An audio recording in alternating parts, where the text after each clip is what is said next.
Sometimes it makes me feel bad because sometimes I get like average, but other times I'll get above average, and I guess it makes me feel good. The United States education system relies on the use of standardized testing in order to determine students' academic progress.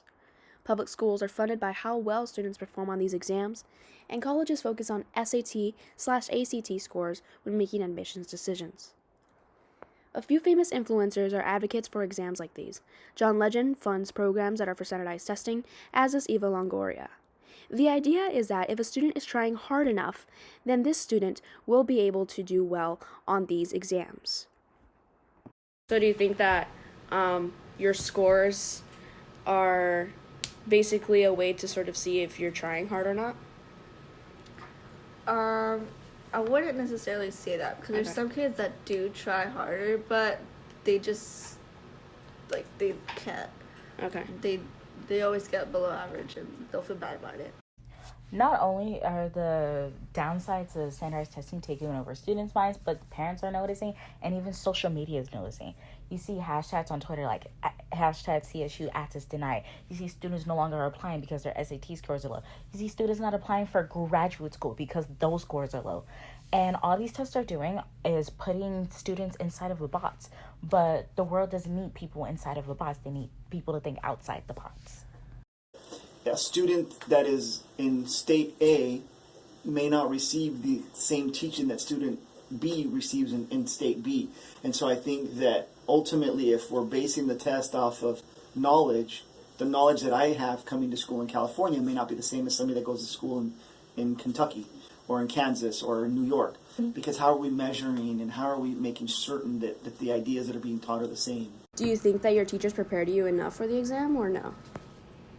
Some teachers they did, but a lot of the stuff on the exams haven't been taught at all. They didn't have enough time to complete them. Like some years we'll have completely new factors that we never learned. I think most of us are not going to be able to afford the private tutors, so we're going to have to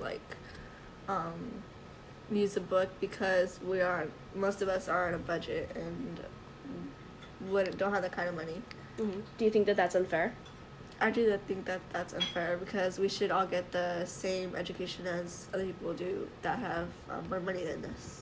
A student that comes from a more affluent family that can afford to send their students to a test prep does have an advantage over a student that comes from a socioeconomically challenged environment because they may not get the same type of tutoring and support. And I think that that's an unfair advantage. Money shouldn't give you access and shouldn't give you opportunities, right? It should be fair across the board for all students. I think that the test can be biased and assume that people know certain things. We just found out this year that a local college is going to be getting rid of it, which looks like Laverne University is going to be getting rid of the SAT requirement. There's some colleges back east that have already begun to get rid of the SAT requirement. And I think that's going to take the pressure off of the students. And I think that that's good because it gives students the opportunity to have access to college. Standardized testing, specifically the SAT and ACT, cannot determine a student's potential to succeed in a four-year university. A test score does not determine the capacity of one's intelligence, and in fact can discourage a student's ability to succeed. Janelle from the LA Times believes that dropping the SAT requirement will encourage colleges and universities to consider students as a whole person, with a range of experiences and accomplishments, rather than reducing high school students to a test score.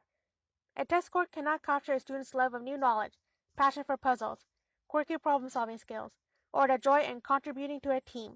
Dropping the SAT scores would be good for increasing educational access for all students. I think schools can do a lot with the academic rigor, preparation with their high school, their 4 years of high school, and having high standards and high expectations for students and expecting them to come in, be prepared, and to learn. And then they can also do a lot by offering remediation or after-school tutoring that we, as a society, owe it to the next generations that come along to offer them the opportunities and to not be gatekeepers. College admissions should not use standardized testing like the SAT, ACT as a tool to measure students' intelligence. It is nearly impossible to have all students at the same level. Schools should become more diverse and allow standardized testing to be equally accessible to all students. Instead of getting rid of standardized testing, we should improve the way tests evaluate students' abilities.